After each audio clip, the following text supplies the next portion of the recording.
So 5 minutes past 10 o'clock, do hoki mai to 5:31 pi, bringing Pacific people together. The University of Otago has appointed Associate Professor Patrick Vakaoti as Dean of its School of Māori, Pacific and Indigenous Studies.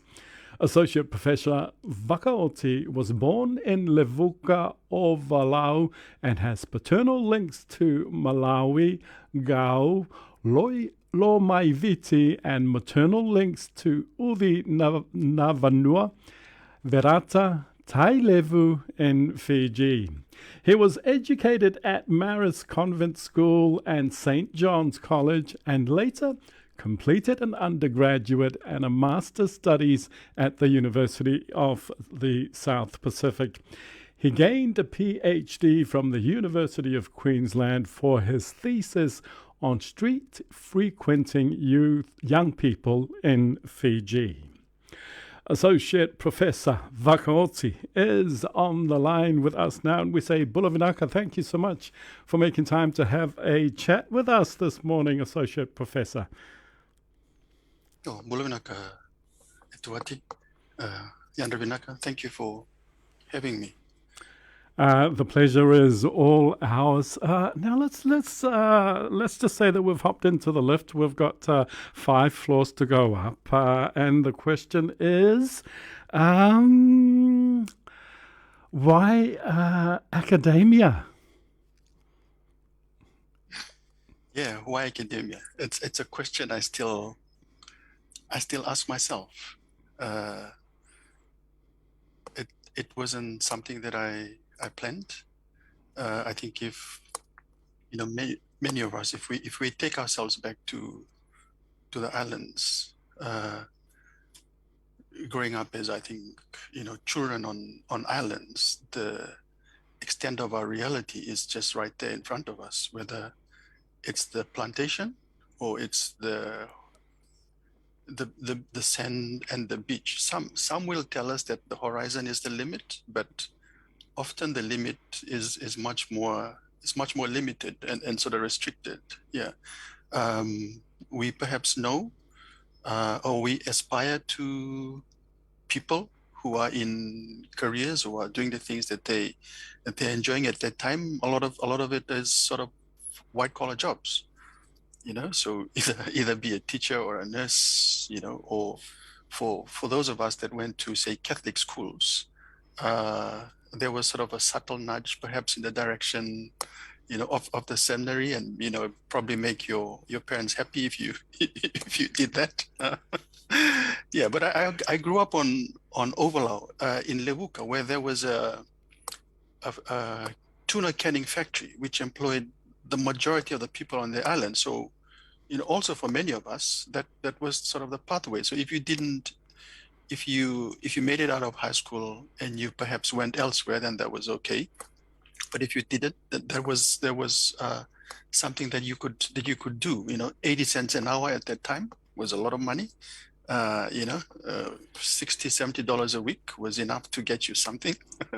But To you make you happy. obviously, I mean, to use a rugby analogy, you were obviously good at academically, and you've probably found that as you progressed, did you find a love for knowledge, gaining knowledge? Yeah. I think I was kind of coming to that. I think it's one, the freedom that you have on the island. Two, I think the inquisitiveness that you develop in sort of a school space, and plus the restriction, not necessarily the restriction, I guess, just the culture, the ways in which you are expected to live. So I think there was the tension, I guess. So if you are able to sort of, I guess, identify the points of tension. So at home, or you're told that this is what you should do or what you can and cannot do. You go to school, there are sort of different rules. There are places, there are times when these rules converge. There are also times when they don't converge. And so for me, I found this very exciting at a very early age. I didn't really tell anyone. I was just kind of exploring these things myself.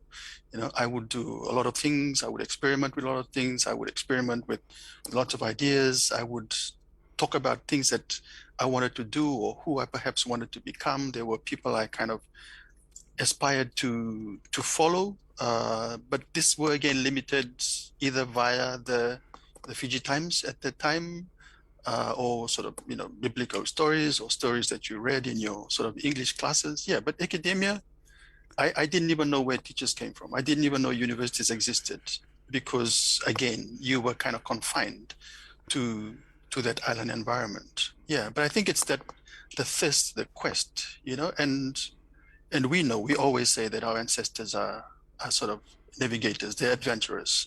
I think it's that spirit.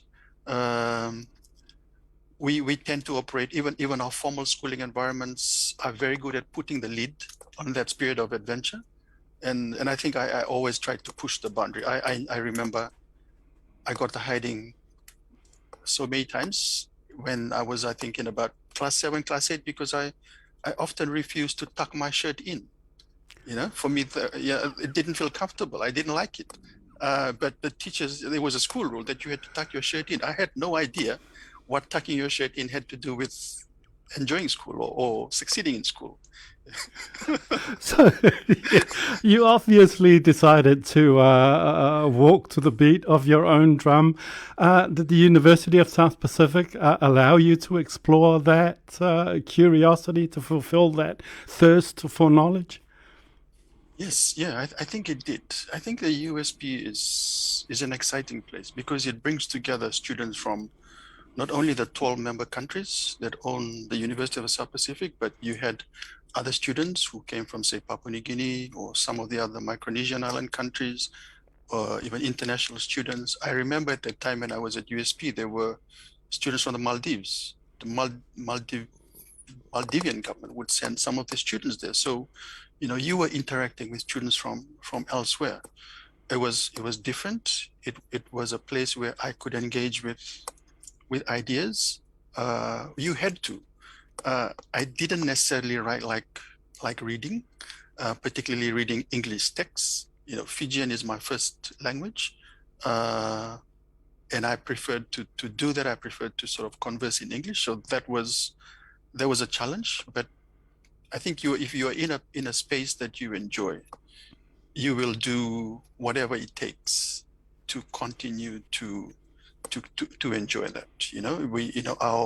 Our peers who perhaps like sports and rugby, if they want to make it into that professional arena, they will do everything, in order to get. And we've heard so many stories of our Pacific peers who made it in the professional arena and the things that they have had to go through. And it was the same I think, for us, in academia. And so we had to sacrifice the time to learn to read in English, to write in English, to even have conversations in English, to even work up the courage to have an English conversation with someone else Were you who the didn't first? understand. Were you the first Pardon? from your family to go to university? Yes, I was the first. I was the first. Yeah, I often look back and reminisce on, even my dad and I going to the university. My dad had no idea. He didn't. According to him, he didn't complete high school. We had no idea what this place was, but we kind of just went with the flow. And over time, I think as you kind of got settled, and the urban peers would kind of say, "Oh, you were the guy that came with your dad from Levuka, from the island. So you guys kind of didn't know what you were doing." I said, "Yeah, that's us." Yeah. Okay, so from the University of South Pacific, here at University of Otago now, what is the School of Māori, Pacific and Indigenous Studies? Yeah, so I think Te Tumu is, first and foremost, it's a scholarly space, yeah, to engage with those disciplines. So the Maori studies, Pacific studies, and Indigenous studies. Yeah, it's quite young, quite recent. I think in 1990 was when sort of Maori studies sort of became a program at Otago, and then you had Pacific studies that was introduced later. and then Indigenous studies. It's also interesting because it's, I think, the only unit, I think, in Australasia where you have Maori studies and Pacific studies and Indigenous studies together in one place. Yeah, so I think that that is a strength because you can engage with colleagues, you can engage with conversations and sort of ideas about the genealogies of our different knowledge systems. They're different, but they're also related. And I think um, that is a strength of the place. And we exist in Absolutely. an institution that has historically not really given much recognition or thought to the knowledge genealogies that we have and that we come with. Yeah, and so that's who we are. Now, are you the first person of Pacifica descent who is the dean of Maori and Pacific and Indigenous Studies? Yes, that's what I've been told. Because Uh, as I read the title, I think most would expect that to be a tangata whenua in that role. But yeah, so being the first, how does that feel? yeah, I think it's humbling. It's really humbling for me, particularly coming here as a Fijian. I know that bureaucratically, okay, I have the papers to prove that I can reside here. But I think I also come with my indigeneity, and that's something I'm very conscious about as a Fijian. I'm a Manuhiri. I'm a guest on this land, and that has always guided the way I operate. Yeah, it was also a consideration, when I put my name in, for consideration for the position. Um, yeah, and then I thought seriously about, you know, um, why and how, if I was to be successful, how I was going to be to navigate this space. But I think I take a lot of confidence in that, and I also take a lot of confidence in mana whenua and tangata whenua being receptive to my being here and being receptive to conversations that we have. And for me, that gives me a lot of confidence. And I think it's the trust that is very humbling. And of course, no relationship is perfect. We all know that, even in our families, even with siblings, even with partners, and I guess even with people. And I think if you go in knowing that there is a connection, there is a relationship in the Fijian context. There is a veiwekani. So veiwekani can be strong. The veiwekani can be weak, but we all know that there is a sense of relationship between us as people, and I think for us more so between us as for example, me as a Fijian and mana whenua and tangata whenua. Yeah, How big is the Fijian community in Dunedin? it's quite small. I think a rough estimate would put it at about maybe 20 families now. Yeah, when I first came here, there were about 10 families, perhaps less, but it's grown. I think it's doubled. There could be more. Yeah, but we also include our sort of Indo-Fijian families. There's also, I think, that would sort of maybe take the number of families, maybe to about 50, I guess. It could be more. Yeah. So it's a growing community. Now, why should our Pacifica children study Pacific Studies at university? Yeah, thank you. A lot of the first question that students often ask is, if I do Pacific Studies, if I take Pacific Studies, what will I do as a job? Yeah, yeah. I haven't yet started in the role, but currently I'm in the sociology program, and I think Pacific Studies, like sociology, are academic disciplines, not necessarily professional programs. So many of our students will kind of know that if I want to become a lawyer, I'll go and do law. If I want to become a doctor, I'll go and do first year health science, and I'll try and get myself into that program. To become a dentist, I study dentistry. Yeah, but what do I do if I do a Pacific Studies degree? But I think what Pacific Studies does is it provides students with that foundation to one, know themselves, know who they are. We are on different parts of their journey. Some Pacific students will come and they are quite confident in who they are. There are others who will come to university and discover who they are as Pacific people. So I think Pacific Studies can do that.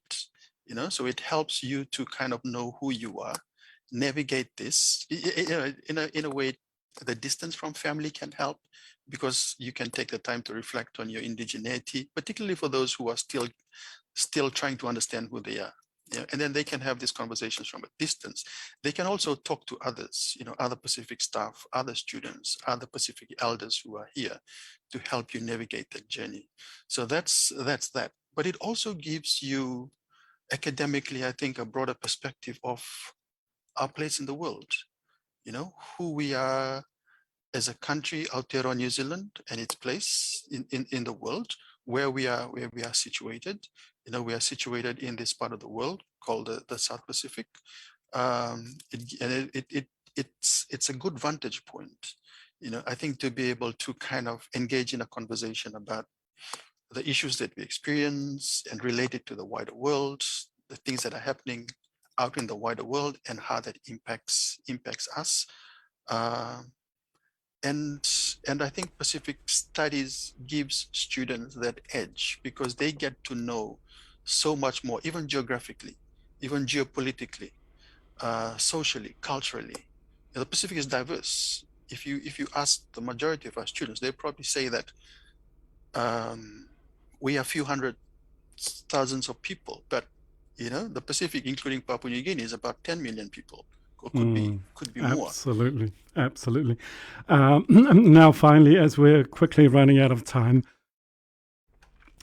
as someone who grew up on an island where the horizon literally was the horizon, and is now an associate professor at Otago University, miles and miles away from where you were born, what would you say to our young Pacifica, perhaps going through secondary, primary school, in terms of their journey academically?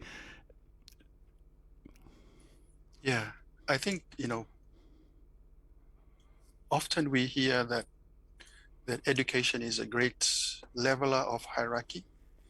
I think I've experienced that education can take you places, can allow you to explore the world, but it can also be fulfilling. Yeah, and I think if we become friends of education, like I have a very ambivalent relationship with education.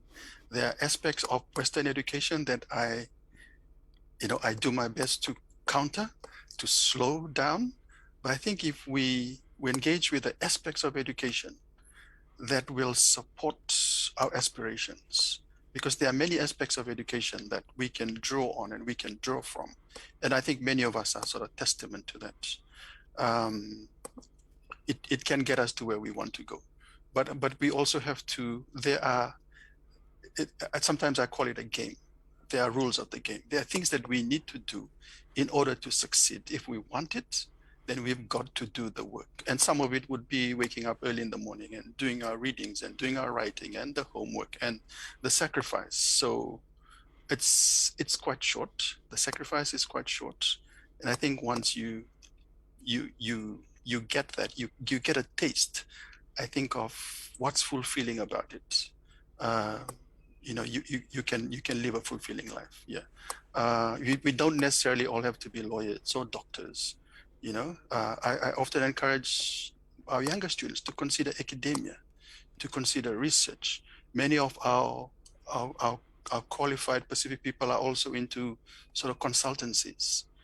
So we're beginning to sort of influence the way that space works and that space operates. Yeah. So if they also kind of considered sort of academia as a potential career path, rather than those really kind of strongly identified boxed positions that we are quite used to. Wonderful. Dean of the University of Otago School of Maori, Pacifica and Indigenous Studies, to start in January 2023, Associate Professor Patrick Vakaoti. Venaka vakalevu for your time. Venaka vakalevu for sharing your wisdom with us. We wish you all the best with the journey as Dean of the University of Otago's Māori and Pacific and Indigenous Studies Department. Thank you very much. You're most welcome. You're most welcome. You're listening to Early Edition with Ete 531 PI, bringing Pacific people together. Here is